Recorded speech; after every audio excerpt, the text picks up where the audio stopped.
The late 1960s and early 1970s, a time of change, particularly on college campuses across the country. It's here that the independent living civil rights movement was born, created by college students with disabilities who were fed up with discrimination against and lack of access for persons with disabilities. Inspired by the successes of those who opposed discrimination on the basis of race, age, and gender, these students decided to make their own opportunities and assist their peers to do the same. Advocates with disabilities in Boston, Massachusetts, Berkeley, California, and eventually throughout the nation worked to obtain official support for their own community centers. Centers based on consumer control and self-direction. Judy Heumann was a leader of the independent living movement. Her efforts were directed toward making the independent living centers work for positive change in the community, to initiate a giant social shift from the traditional so-called medical rehabilitation approach to treatment, in which the individual was either deemed fully cured or else faced institutionalization, to teach skills to the program's participants, to empower the consumer to develop a satisfying independent life with a disability. Welcome to an interview with an independent living pioneer. I'm Rob Stoddard. After stepping down from her position as the Assistant Secretary at the Office of Special Education and Research at the U.S. Department of Education, Judy Heumann agreed to discuss independent living, how far the movement has come, and how much further it still has to go. She joined us from her home in Washington, D.C. We began by discussing Judy's drive to develop an independent living movement. Did it spring from her own experiences as a person with a disability? What I was learning as I was growing up, and things that my parents couldn't directly experience because they didn't have disabilities themselves, I was feeling the effect of the lack of exposure in our society, the lack of exposure from disabled people being integrated in the community. And what that was really resulting in was not only people treating me differently and talking to me differently, acting differently towards me, but it was also resulting in many barriers that were placed before myself and the millions of other disabled children and adults that lived in the United States and the world at that time. Because people's vision of a society did not include those of us who had different types of disabilities being equal members of society, and they didn't view our lack of equality as a problem, because I think in many cases people viewed disabled people as people who needed assistance, who needed people to help us, and didn't really think about us as having the same goals and aspirations as other people. The parameters of a social movement need to be defined. So what is this concept of independent living? Independent living is allowing people to live their lives the way they want to live their lives, where disability isn't a handicap for them. And so, to me, the independent living movement is really all about a disability rights, disability controlled movement where we're looking at every aspect of what needs to be changed in order to allow people to live their lives where disability isn't a handicap. And I think, we have the centers as one component of what goes on with the independent living movement, disability rights movement. I call it many times the independent living disability rights movement, because to me they're part of the same. You can't have an effective disability rights movement if it isn't looking at what we call in this country the independent living movement. We asked Judy to explain the need for disability rights and how important it is for people with disabilities to be active in the cause. That's also one of the important parts of the independent living movement, that we see ourselves as being a part of society. And I talk about independent living a lot as saying coming together to go apart. It's the ability to come together as disabled people and be supportive of each other and really articulate what the problems are and what the solutions to those problems are, and then work on removing the barriers. So it is a rights movement. Independent living services and isolation are of very little benefit. I know some centers do very few services and mainly do what they consider to be advocacy. I really do believe that the combination is most effective. With the disability rights movement being part of the larger cause of human rights, how did the term independent living take on special significance? One point that I think is important to look at is that the term independent living is not a term that's used universally. There's a different term that's used in Germany, and we need to get it. I don't remember it at the moment. The Latino community or the Latin community definitely speaks about not wanting to use the word independent living because it, to many people, connotes doing things alone. And in many cultures, the focus is not doing things alone. Would we have known and thought about all those things when these words were just starting? Maybe the word wouldn't be independent living, because I think the concept never was people doing things alone, but the concept of independent living was really more predicated on the way I define it as directing people to do for me what I would be able to do if I didn't have a disability. Let's go back now to the roots of the movement. We asked Judy to recall for us some of her fellow pioneers who started the first independent living centers. Ed Roberts is one of the people that anybody who knows history think about when you talk about independent living and the independent living movement. Ed, who had polio and was a respirator user and became disabled when he was 14 years old, who lived in California, and then when he went to go to school at the University of California at Berkeley, wanted to live at the university, but they'd never had anybody with a significant physical disability living on campus, so they set up a program in the hospital, the medical unit on campus. And that's where Ed lived, and that's where a number of other disabled people lived. And they started a disabled students program at Berkeley. Now, the disabled students program at Berkeley was certainly not the first disabled students program around the country, but it was a different type of disabled students program because it did more than just help people through the admissions process, and it did more than just help people register for classes. And while other campuses also provided some services, I think one of the differences between the Berkeley Disabled Students Program was the fact that it had a very strong advocacy perspective. So it did wheelchair repair, it did personal assistance services referral, it helped people in finding places to live, but it also did a lot of advocacy around benefits counseling, helped people learn about if they were eligible for SSI and if they were eligible for a program in California called In-Home Supportive Services, which was personal assistance services. And it helped people learn about their rights, and it helped advocate for people who were having difficulty getting services, benefit programs outside of the university. So I think that was one of the things that made the Disabled Students Program different.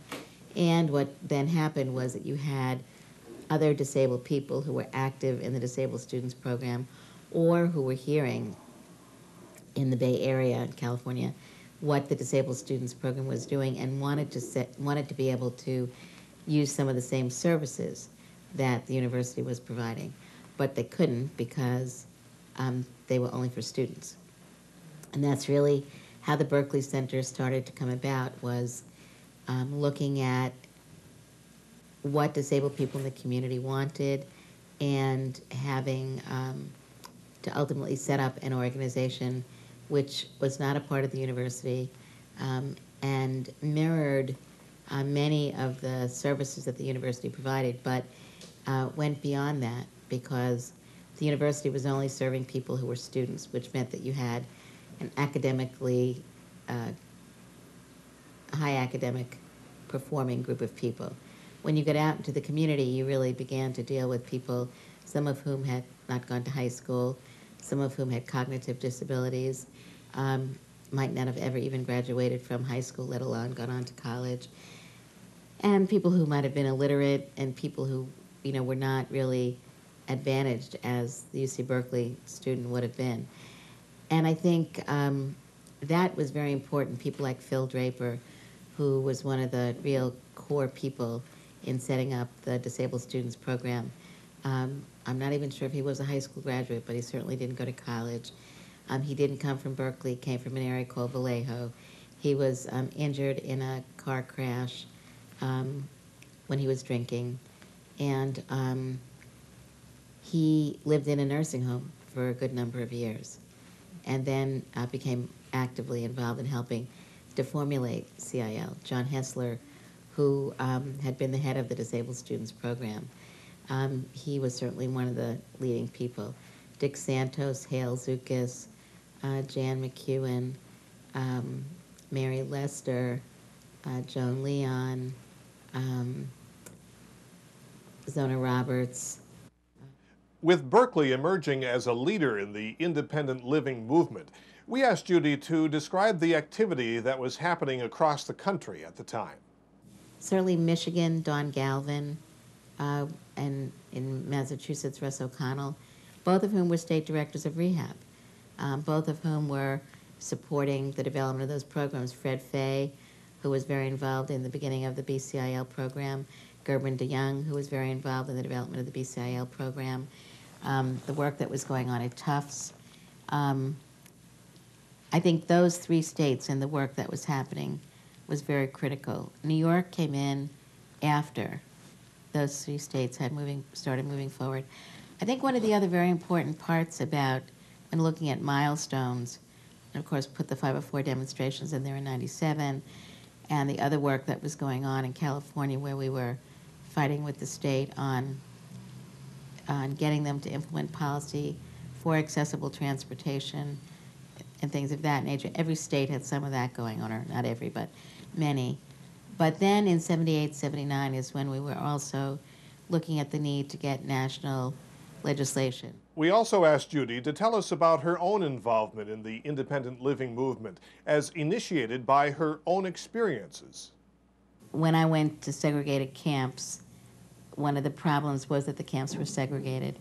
One of the positive things were that when I was at camp with other disabled kids, we got to begin to be able to do some thinking and talking and, as I was saying earlier, organizing, thinking about how we would organize.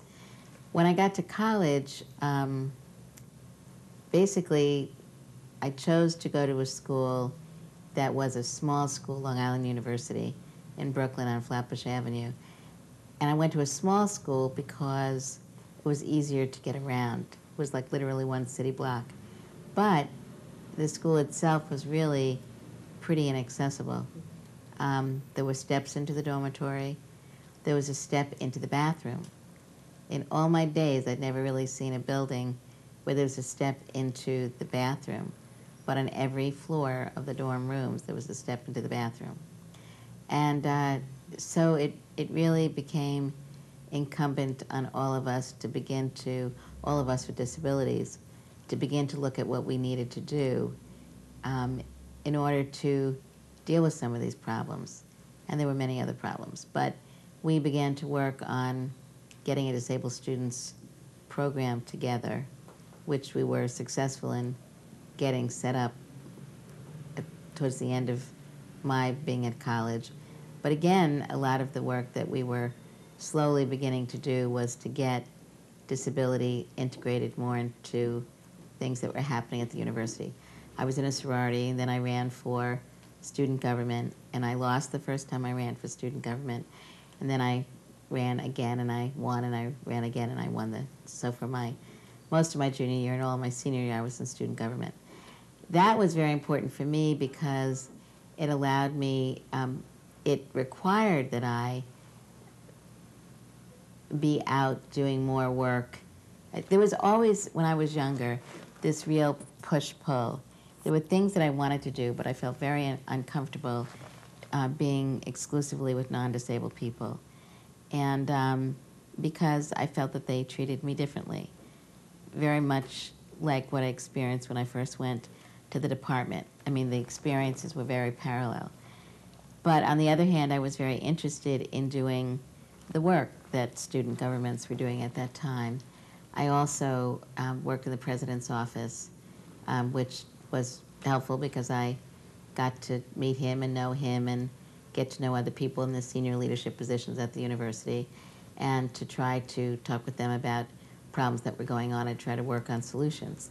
So I think, you know, that one of the accomplishments that we made by the time I was leaving or graduating, was that we did have a disabled students program that was set up.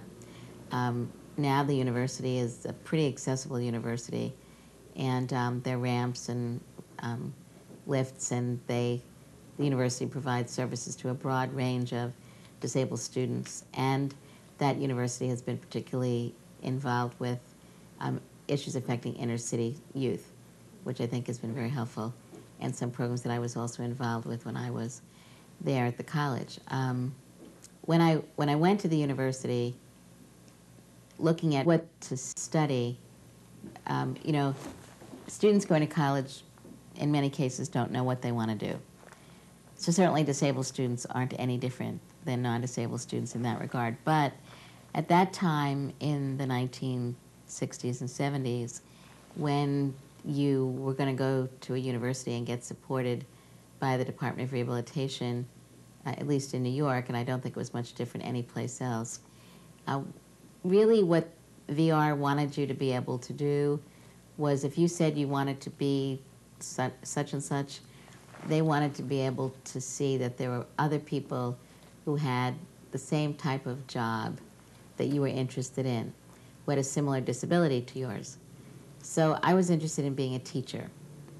And what I learned was that there were no people who used wheelchairs who had been hired to teach in the entire New York City system who entered the system using a wheelchair. And so my friend said to me, don't tell VR that you want to be a teacher. Tell them you want to be a speech therapist, because there were a lot of disabled women at that time who were becoming speech therapists. So when I went to VR, they gave me the usual intelligence test, and the psychologist recommended that I become a social worker. And my parents said, she wants to be a speech therapist, so you have to support her to be a speech therapist. But of course, what I really wanted to do was to be a teacher. So I majored in speech, and I minored in education. And in the 60s, there was a real baby boom, and so they were needing a lot of teachers, and they were allowing people to come in to teach who didn't have the full number of courses and student teaching that they typically required. And so I did know student teaching in the formal way, but I knew that I had to have some experience in teaching. So I worked in a reading clinic as a part of my speech therapy obligations, and I set up an after-school program with some friends where we tutored inner city kids who were having difficulty in school. And I did different types of experiences like that, so that I would, if I became a teacher, know a little bit about what teaching was really about, because the courses I was taking in school were all, pedagogy. They were, theory courses. They weren't really teaching you how to teach. And that, I think, really helped me as I move forward in applying for my teaching credential, to at least feel like I had the ability to teach. When I actually applied for my teaching credential, you had to take 3 exams, the written exam, an oral exam, and a medical exam. All 3 of those exams were given in completely inaccessible buildings. So I had to be carried up 1 to 2 flights of stairs, depending on where I had to go. And I passed the oral exam and I passed the written exam, but I failed the medical exam. And the board wrote down that I failed because I couldn't walk, and so we sued. And when I sued the Board of Ed, that was the beginning of many things. Particularly, I think, for me, because I worked with my friends who had disabilities in my family to really make a decision as to whether or not I was going to go forward with trying to get this teaching credential. Because in essence, what they were saying was I was a fire hazard. I couldn't walk. What was I going to do? How was I going to get kids out of a classroom? And it was very much what I experienced my whole life. That, you know, it was other people's perceptions of what I was or wasn't able to do. And there was my speech therapist. The speech therapist in the elementary school had told me when I was in the 5th grade, be a speech therapist, you can get an MRS degree and you can work in a hospital. And that was really, at best, what people's vision was for us. So suing the Board of Ed and getting that credential and actually teaching really helped me personally make decisions and realize that if you continue to push, in many cases you can beat the system. With independent living growing across the country, the growth of the movement was being sustained in certain significant ways. You started to see the beginning of the formation of NICL. There was a recognition that there needed to be a national organization that could not only help all of the existing centers work more effectively together, but also to be able to advocate for the need for more funding for more centers, but then to also become more of a voice for the grassroots movement that would be looking at issues like implementation of 504. And at that point, it wasn't called ADA, but the need to get federal legislation that prohibited discrimination against disabled people in the private sector, and to look at things like personal assistance services, and basically to look at what needed to be done to continue to remove barriers. So I think, you know, then you see the development of the 10 centers, you see states putting money into development of more independent living centers. I think, you know, the Paraquat Center, which had started earlier also in St. Louis.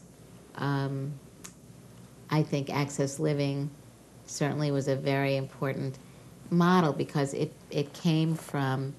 was started at a rehab program and moved from a rehab program into being, you know, a freestanding, disabled-controlled organization.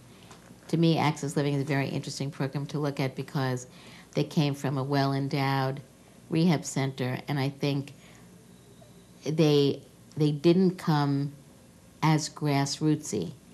And I think the benefit for that was, it was a very unique situation because of Henry Betts. I mean, Henry was very supportive of disability rights and believed that, you know, this organization should be spawned off from the rehab center. But it also meant that they had contacts with people who had money and influence, and I think it gave Access Living a level of legitimacy earlier on than many of the other programs got. And I think, you know, the formation of NICL was a very important development in the life of an evolution of the disability rights independent living movement, or the independent living disability rights movement. They had a strong ILRU, and they were doing research, and they were, you know, providing different kinds of supports to programs around the country. And Lex certainly, and Peg Nosek and those people down there were very involved. I think what you saw was, as centers were being created, they began to be able to deal with some of the very fundamental local problems.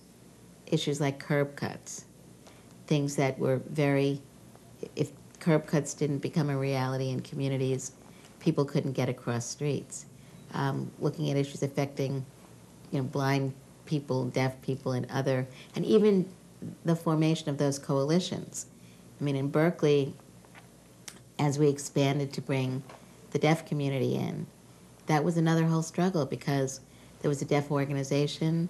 They felt that what we were doing was inappropriate. We set up a committee of deaf people to help us look at what they wanted and what we could do in order to let the deaf community itself decide whether or not they wanted services from the center. As the number of organizations and people working toward disability rights grew, certain milestones began to be attributed to the work of Centers for Independent Living. We asked Judy to recount those for us.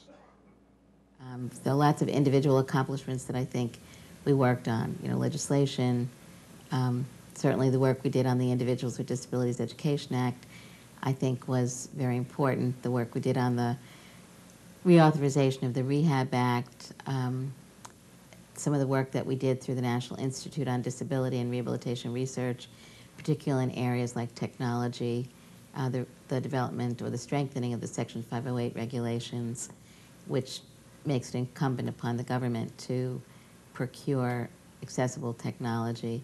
I think those are some of the individual landmark activities. If we're looking at just around independent living, if we're looking at independent living centers, then I think probably you'd have the first piece of legislation being passed in California to fund centers. You'd then have the passage of the money for independent living through the Rehab Act of '78. You certainly had the use of this innovation and expansion grant money that was being used in California, Michigan, and Massachusetts. That wasn't a separate piece of legislation, but it was a milestone in as much as 3 state directors agreed, even though some people were screaming you couldn't do it, to use rehab dollars to help set up programs. And I think it showed at that point, too, that there was, that not all state agencies were as narrow in vision as others. Some were very outwardly oriented and really recognized the importance of the creation, of helping to support the creation of grassroots organizations that were run by disabled people and gave legitimacy and voice to the issues for disabled people. I think laws like 504, the passage of 504 in the Rehab Act of '73, and the development of those regulations and the fact that the centers in some parts of the country and ACCD and other organizations fought so hard for those regulations to become a reality. I think that was very important because after the 504 regulations became a reality, there was also, I think it was about $5 million that was put out competitively to train disabled people and beneficiaries of federal money on what 504 was all about. I mean, it helped the development of DREDF. DREDF was originally started by the Berkeley Center. My administrative assistant and I wrote a CETA grant to start a paralegal program at the center because we could not get legal representation for many of the issues that we needed. And we felt, well, if we could start our own program, then at least we could maybe be training others at the same time as we could be representing and dealing with legal issues that needed to be dealt with.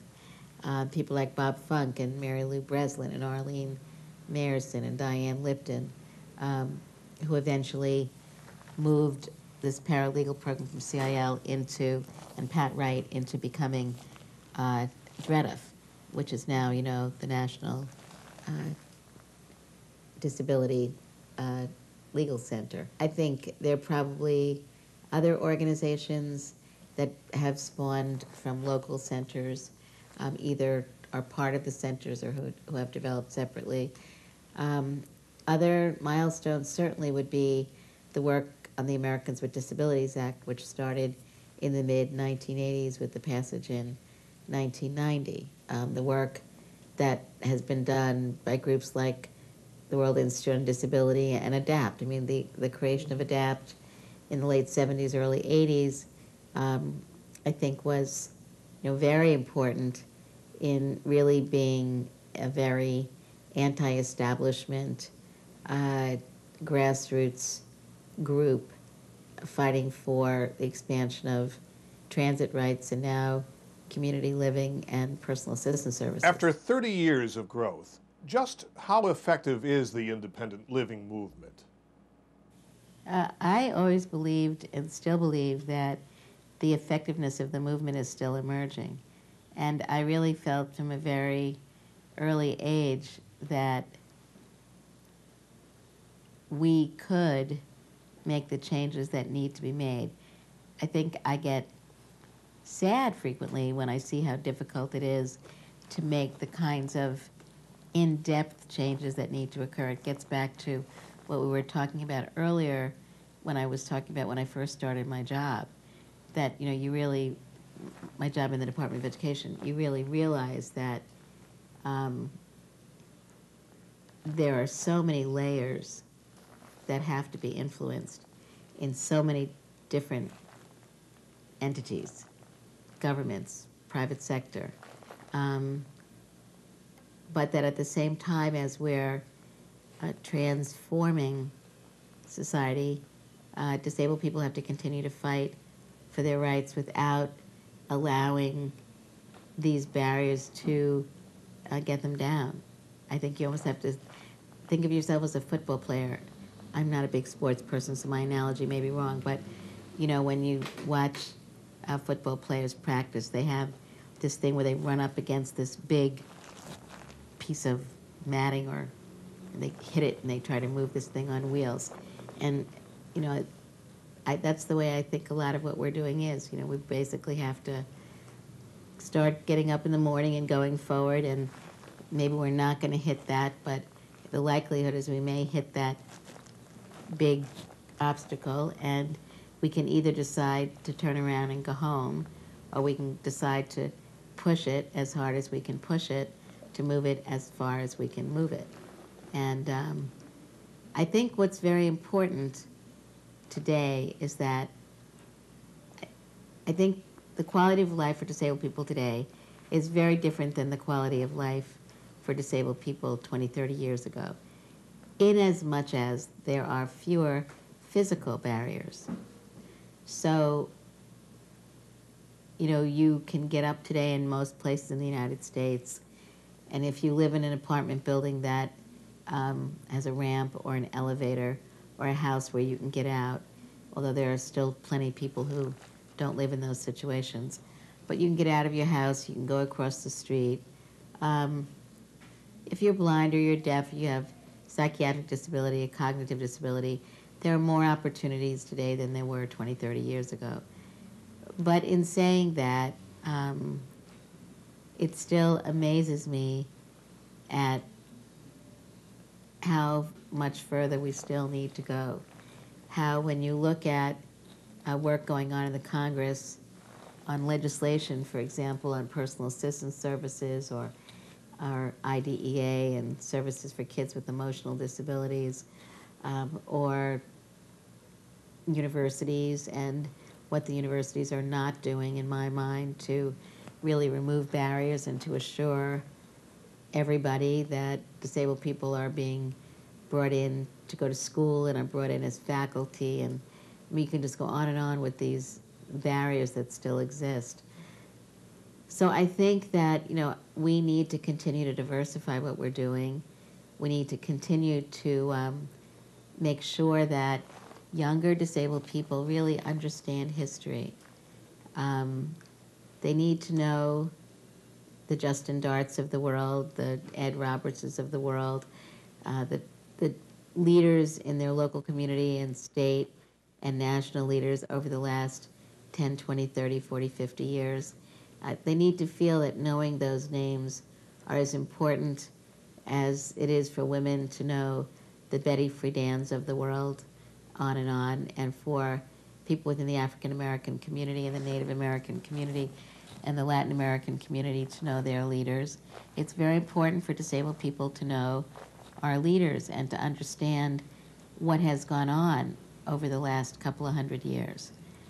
We have to stop looking at every new success as being something that is independent of anything which preceded us, because it isn't. I mean, in my mind, it's a chain event. The Senator Harkins of the world, the Bobby Silversteins of the world, and these are just names that I keep thinking of as we're talking. There are so many people who've been influential. I don't know all the people around the country that have been influential. I try to know the people, who are the people in the communities that I live in at the moment, as well as others. But I think we should expect that disabled people and their families have an understanding, because I think it's important to be able to look to the past, because it allows you to look to the future with a greater belief that you can continue this. What are the challenges that lie ahead for the independent living movement? Money is a critical part that the centers need to be generating more dollars, both, I think, through the federal, state, county, and city governments. But I also think we need to really look more at what we could be doing to generate our own money. For example, employment, as I've been saying, I think is a very important issue. What are we really doing to facilitate disabled people getting jobs? Are we working with headhunter companies? Have any of the centers set themselves up as headhunter companies that could, really work with corporations to help them identify locally, regionally, nationally people, because headhunting companies get paid fees. I think there are many opportunities out there, some of which are very much locally driven.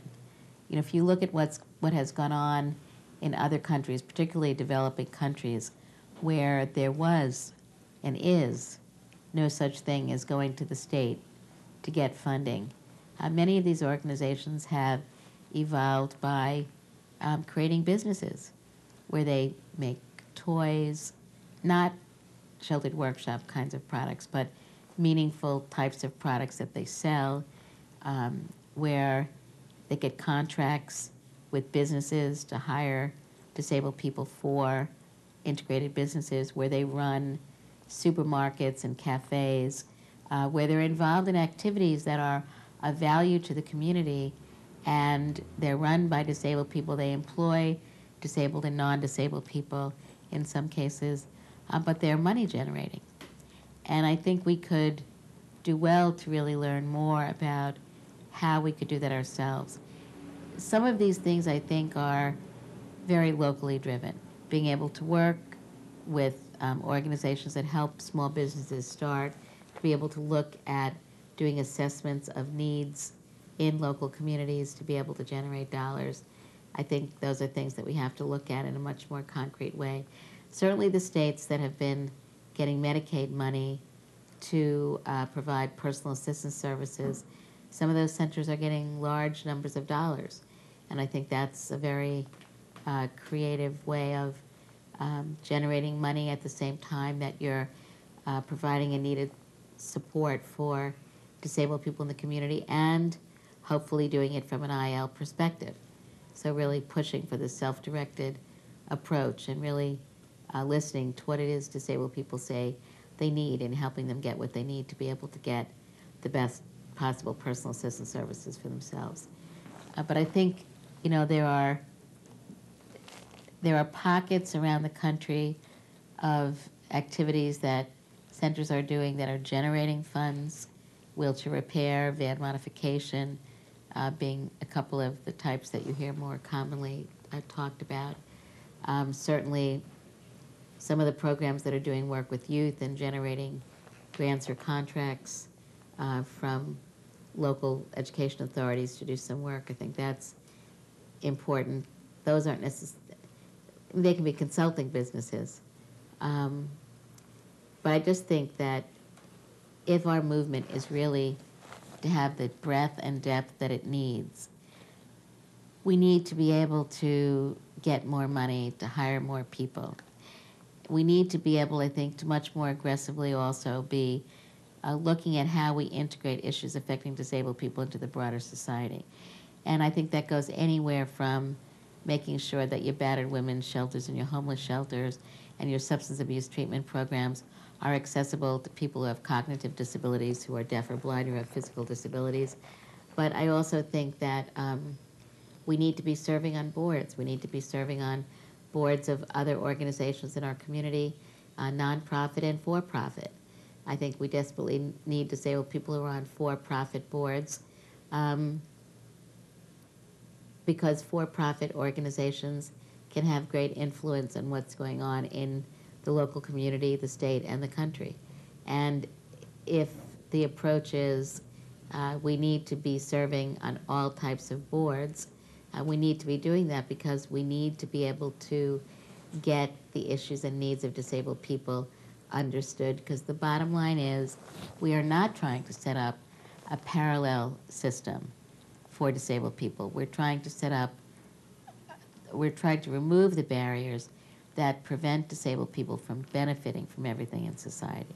Finally, we asked Judy, what is the measure of success for the independent living movement? If the independent living movement is really doing its job, it's reducing the unemployment rate, it's increasing the education level, it's facilitating the ability of disabled people through their sense of pride and dignity to be able to be integrated members of the community, holding meaningful and valuable jobs, running for school boards, running for city councils, running for county boards, running for state legislators, and running for the federal legislative positions. And that's really what we need to do. And we need to be able to make sure that no person with a disability from any background is denied those opportunities because of their race or their language or their religion or their disability. Judy Heumann is a true pioneer of the advances that the independent living movement has accomplished today. Her inspiration, her enthusiasm, and her determination continue to serve as a guidepost to further this independence that is so essential to individual rights. This is Rob Stoddard. Thank you for joining us.